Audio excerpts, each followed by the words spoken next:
శుభోదయం మిత్రులారా. పద్య కవిత్వము రచన ఇప్పగుంట సూర్యనారాయణమూర్తి. శీర్షిక చర్చ. చర్చల వేళ మానసము సాధనతోడుగ యోచనమ్మునన్ పర్చు విధమ్ము మాని పరిభావములేని విశాల బుద్ధితో ఖర్చును గౌరవించుచును కార్య వివక్ష నిశాంత హద్దులో తర్చు ప్రభావ సూత్రము తప్పక తల్చి జయమ్మునందుమా.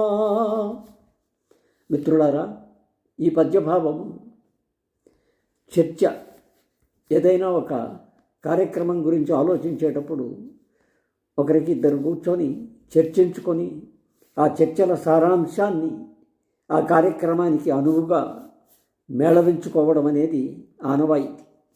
ఇక్కడ చర్చల వేళ మానసము సాధన తోడుగా యోచనమునన్ అంటే ఈ చర్చలు చేసేటప్పుడు మనసు సాధన చెయ్యాలి. ఆషామాషిగా కాదు, నిర్దుష్టంగా ఉండాలి. పర్చు విధమ్ము మాని. పర్చు అంటే కష్టపెట్టడం.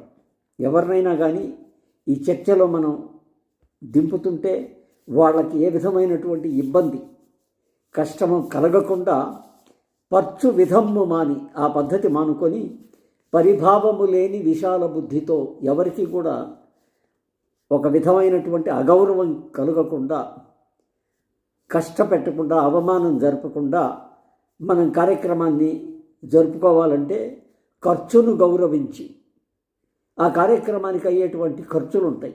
అంటే ఒక డబ్బు సంబంధమైన విషయాలన్నీ నిర్ణయించుకోవాలి. అప్పుడు ఖర్చును గౌరవించాలి. అంటే ఒక పద్ధతి లేకుండా, నియమం లేకుండా దాన్ని పెంచుకుంటూ పోతే ముందు ఇబ్బందులు పాలవుతాం కనుక ఖర్చును గౌరవించుతును కార్య వివక్ష నిశాంత హద్దుతో. ఈ చెయ్యబోయే పని నిశాంత అంటే ఇల్లు, ఈ ఇంటికి పరిసరాల లోపల ఉండేట్టుగా తర్చు అంటే పరిశీలించాలి. పరిశీలించి, తర్చు అంటే పరిశీలించు.